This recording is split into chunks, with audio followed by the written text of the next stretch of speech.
खत्म होने के बाद भी यहाँ पर सियासी गतिविधियां बहुत तेज चल रही हैं। उन्हीं में से एक बहुत मुख्य विषय के ऊपर प्रमुखता से बात करने के लिए हमारे बीच में है leader of opposition Jammu legislative assembly से और हमारे महामंत्री सुनील शर्मा जी, उनके साथ में डॉक्टर मनियाल जी हमारे महामंत्री, शक्ति परिहार जी हमारे वाइस प्रेसिडेंट हैं और दोनों डॉक्टर मनियाल जी और शक्ति परिहार जी MLA भी, और बलवीर रामचंद्रन जी आपके खेल परिचित। मैं सुनील जी से दरख्वास्त करूंगा कि वो आप अपनी बात आपके सामने रखें। सभी आए हुए मीडिया बंधुओं का मैं भारतीय जनता पार्टी के इस कार्यालय में स्वागत करता हूं। आज एक बहुत ही प्रमुख विशेष विषय पे हम आपके सामने मुखातिब हैं। कांग्रेस पार्टी जिसने हमेशा बाबा साहेब भीमराव अंबेडकर जी का अपमान किया, कांग्रेस पार्टी जिसने हमेशा बाबा साहेब भीमराव अंबेडकर जी को लज्जित किया, और आज बाबा साहेब के नाम पर वोट बटोरने की राजनीति के दृष्टिकोण से जिस तरीके से आज कांग्रेस पार्टी पूरे देश में ढोंग रच रही है, हम जम्मू कश्मीर के प्रदेश कार्यालय से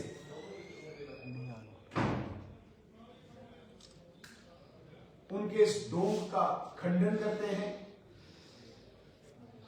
और बिना शर्त कांग्रेस पार्टी बाबा साहब के अपमान का माफी मांगे। बाबा साहब भीमराव अंबेडकर को पूरे जीवन कांग्रेस पार्टी ने हर कदम पे अपमानित किया है। बाबा साहब भीमराव अंबेडकर को मंत्री परिषद से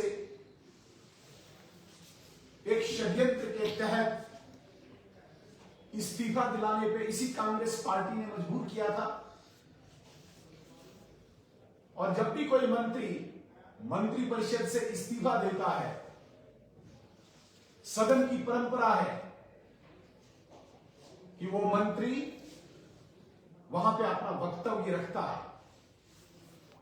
लेकिन एक सुनियोजित षड्यंत्र के तहत जिसमें तत्कालीन प्रधानमंत्री पंडित जवाहरलाल नेहरू जी शामिल थे, बाबा भीमराव अंबेडकर जी को सदन में बोलने तक नहीं दिया।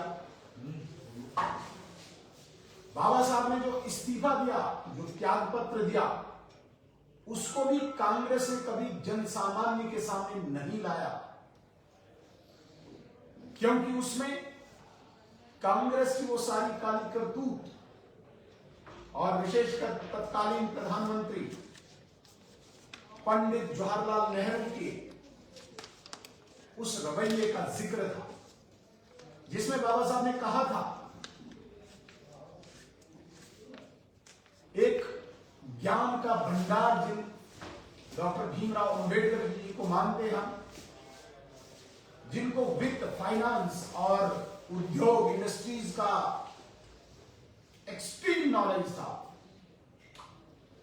जानबूझ के मंत्री परिषद में पंडित जवाहरलाल नेहरू जी ने उन्हें न वित्त विभाग दिया, न उद्योग विभाग दिया, केवल और केवल तब के मंत्री परिषद में डॉक्टर भीमराव अंबेडकर जी को कानून मंत्रालय दिया, और उस कानून मंत्रालय में भी डॉक्टर साहब को कभी ईमानदारी से काम नहीं करने दिया इस कांग्रेस पार्टी और उस कांग्रेस पार्टी के तत्कालीन प्रधानमंत्री पंडित जवाहरलाल नेहरू जी ने।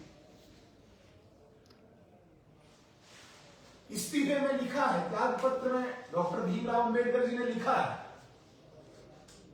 कि मुझे हिंदू कोड बिल पे इन्होंने काम नहीं करने दिया। पंडित जवाहरलाल नेहरू जी की मानसिकता को उस त्याग पत्र में दर्शाया है। केवल एक विशेष समुदाय, मुस्लिम समुदाय के प्रति आकर्षण था। इस्तीफे में यह भी जाहिर किया है बाबा भीमराव अंबेडकर जी ने कि देश के एससी और एसटी को जो मैं सुरक्षा संरक्षण देना चाहता था वो भी नहीं देने दिया। इतना ही नहीं, 1952 के आम चुनाव में एक बहुत बड़े षड्यंत्र के तहत तब की कांग्रेस पार्टी और विशेषकर पंडित जवाहरलाल नेहरू जी ने डॉक्टर भीमराव अंबेडकर जी को चुनाव हरवाया। तुरंत बाद 1954 में जब उपचुनाव हुआ, उसके बाद उपचुनाव में भी एक षड्यंत्र के तहत डॉक्टर साहब को हरवाया और जिस व्यक्ति ने उस चुनाव में बाबा साहब डॉक्टर भीमराव अंबेडकर जी को हरवाया, कांग्रेस पार्टी ने उसे पद्म भूषण से सम्मानित किया। एक तरफ से विश्व का सबसे बड़ा एक ज्ञानी व्यक्ति जिसने भारत को एक पवित्र पुस्तक देके भारत के संविधान को, भारत के लोकतंत्र को अमर किया और उनको षड्यंत्र के तहत हरवा के उस व्यक्ति को पद्म भूषण देते और 1991 तक जहां पंडित जवाहरलाल नेहरू जी को भारत रत्न दिया गया, जहां स्वर्गीय श्रीमती इंदिरा गांधी जी को भारत रत्न दिया गया, गांधी परिवार जब तक सत्ता में रहा केंद्र में, बाबा साहब डॉक्टर भीमराव अंबेडकर जी को कोई पुरस्कृत नहीं किया। जब नरसिम्हा राव जी प्रधानमंत्री बने, आम जनमानस ने जब आवाज उठाई, तब जाके डॉक्टर भीमराव अंबेडकर जी को भारत रत्न मिला है।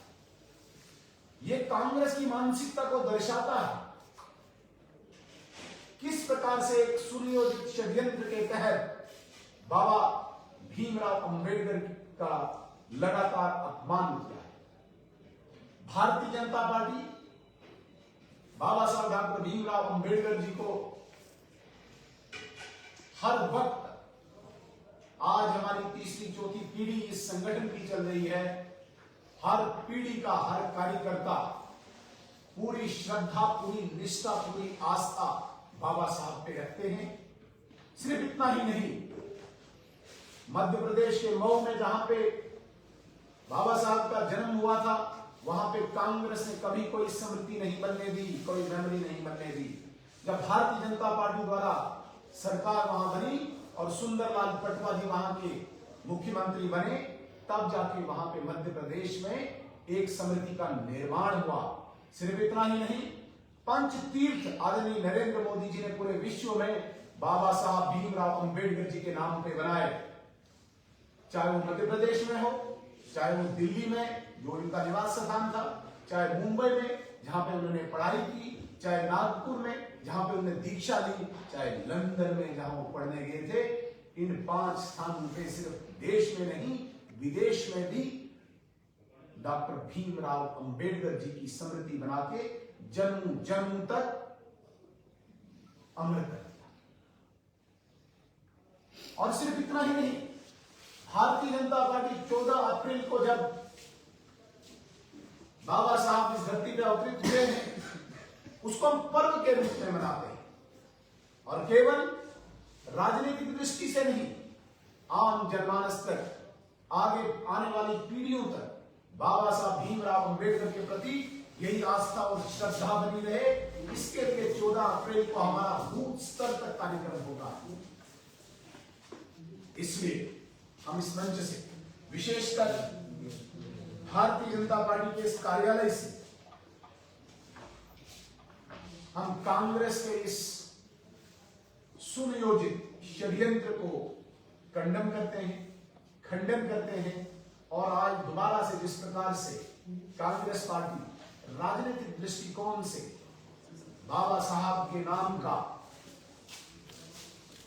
उपयोग करके दोबारा से वो जनता में आके ढोंग रच रही है, हम यहां से कांग्रेस पार्टी को बिना शर्त देश की जनता से माफी की मांग करते हैं। वो देश की जनता से माफी मांगे। भारत की स्वतंत्रता से लेके आज तक बाबा साहेब भीमराव अंबेडकर के नाम पर कभी भी किसी भी पार्टी के इनके कार्यक्रम में कोई चर्चा नहीं हुई, सम्मानित का कोई कार्यक्रम नहीं हुआ। मैंने यहां पे त्याग पत्र की बात की। पंडित जवाहरलाल नेहरू जी का एक पत्र तब के बीसी राय को जाता है और बीसी राय को लिखते हैं, अपनी खुशी जाहिर करते हैं कि बाबा भीमराव अंबेडकर जी के त्याग पत्र से मंत्रिपरिषद को कोई फर्क नहीं पड़ता।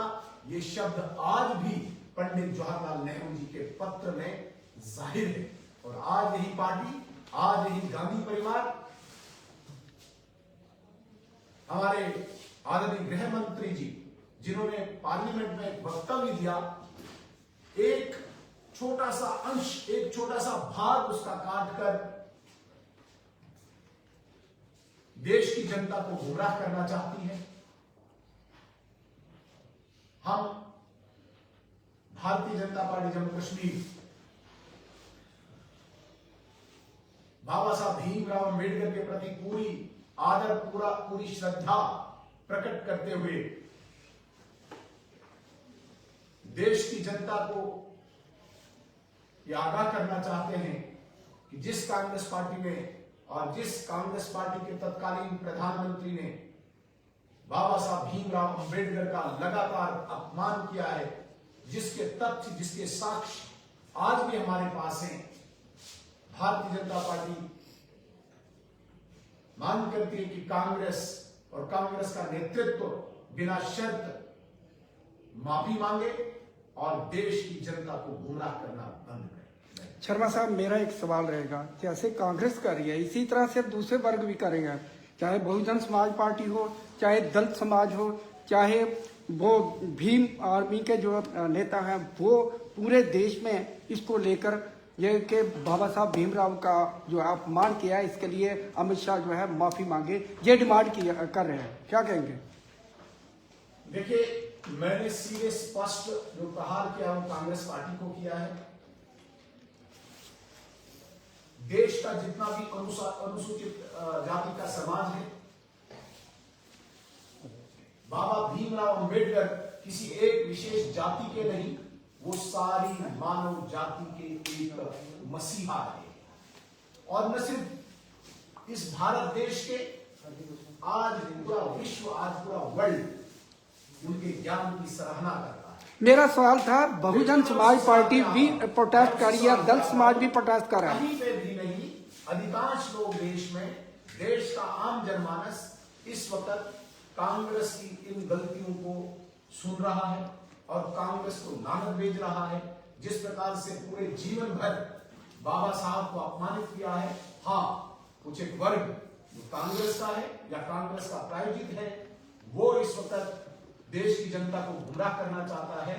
लेकिन ऐसे प्रेस कॉन्फ्रेंसेस के माध्यम से सच्चाई ज्यों-ज्यों लोगों तक पहुंच रही है, कांग्रेस को शर्म आनी चाहिए और कांग्रेस को माफी मांगनी चाहिए। ऐसे आम जनमानस में एक मानसिकता बन रही है। एक इससे ये चीज की कांग्रेस लगातार संसद में गौतम अडानी और प्रधानमंत्री नरेंद्र मोदी को का लिंक बनाने की कोशिश में लगे, लेकिन इस कारण कहीं न कहीं उनको ऐसी लाइमलाइट नहीं मिला।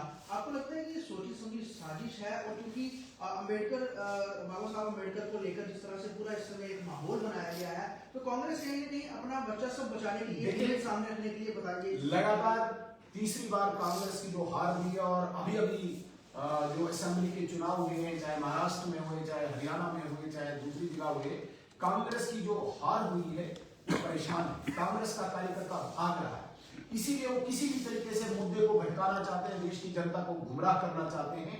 एक और एपिसोड आपने देखा होगा, राहुल गांधी जी ने जिस प्रकार से वहां पे मैन हैंडलिंग करके 2 सांसदों को इंजर्ड किया, वो भी इसी कड़ी का एक पार्ट है। आप देखेंगे हमेशा कांग्रेस ने जब इनकी कहीं नहीं चली, जब किसी मुद्दे पे, जब किसी एजेंडे पे उनकी नहीं चली, उनको मुंह की खानी पड़े, वो डिबेट करना चाहते हैं। और अब इतना ही नहीं, अब चूंकि उनको डिबेट करने के लिए कोई शब्द नहीं रहे हैं, इसलिए वो हाथापाई पे आ चुके हैं। और यही बात जो आपने कही, मुद्दे को डिबेट करने के लिए इस प्रकार का वो षड्यंत्र करते हैं। शर्मा साहब, एक इससे हटके एक सवाल है मेरा। आगा सैयद मोला ने कल जो है वो मुख्यमंत्री आवास के बाद प्रदर्शन किया है रिजर्वेशन को लेकर, जेकेपीएससी जो एस्पिरेंट्स हैं जम्मू में आज भी भाजपा कार्यालय के बाहर पड़ रहे हैं। बाहर कर मुझे मांग वो कर रहे हैं। एज रिलैक्सेशन मांग रहे हैं। मुझे बड़ा ताज्जुब हो रहा है, जो पार्टी जम्मू कश्मीर में सत्ता में है वही पार्टी विरोध कर रही है। बाहर उनका मेंबर पार्लियामेंट विरोध कर रहा है, अंदर चीफ मिनिस्टर उन्हीं से मिल रहा है। क्या कहीं पे भी आपने किसी देश प्रदेश में ऐसा देखा होगा? वही पार्टी बाहर प्रदर्शन कर रही है और वही पार्टी अंदर नेगोशिएशन कर रही है। मैं आपके माध्यम से कहना चाहता हूं, ये एक फिक्स्ड वेज है, क्योंकि इस वक्त जम्मू कश्मीर की जनता सरकार से सवाल पूछ रही है, बिजली के नाम पे, एम्प्लॉयमेंट के नाम पे, गैस सिलेंडर के नाम पे, लेकिन उनके पास देने को कुछ नहीं है। इसलिए जिस प्रकार से ओपन मेरिट के एस्पिरेंट्स को गुमराह करके वेज फिक्स करके आगा रहूंगा और उमर अब्दुल्ला खेल खेल रहे हैं, मैं स्पष्ट करना चाहूंगा, इनको यहाँ पे भी मुंह खानी पड़ेगी, यहाँ पे भी इनको हार का सामना करना पड़ेगा। आप केवल और केवल लोगों को गुमराह नहीं कर सकते, 6 महीने के लिए मुद्दा टाल नहीं सकते हैं। आपको अपनी राय स्पष्ट करनी होगी, या तो आप इधर रहिए या उधर रहिए, बाहर भी आप अंदर भी आप, ऐसा नहीं चलेगा। आज हमने विशेष रूप से बाबा साहब भीमराव अंबेडकर जी को जिस प्रकार से कांग्रेस ने पूरे जीवन भर अपमानित किया है, उनसे बिना शर्त माफी की मांग के लिए प्रेस कॉन्फ्रेंस रखी है। मैं नहीं चाहता कि किसी लेकिन जो एस्पिरेंट बाहर खड़े हैं भाजपा कार्यालय के बाहर, अभी भी बाहर खड़े हैं, उनको उम्मीद है कि आप उनसे एक बार मुलाकात करें। वो मुलाकात करें, एज रिलैक्सेशन की उनकी मांग है। बिल्कुल उस पर भी हम बात कर रहे हैं और इनसे भी मिलेंगे, जो उचित होगा।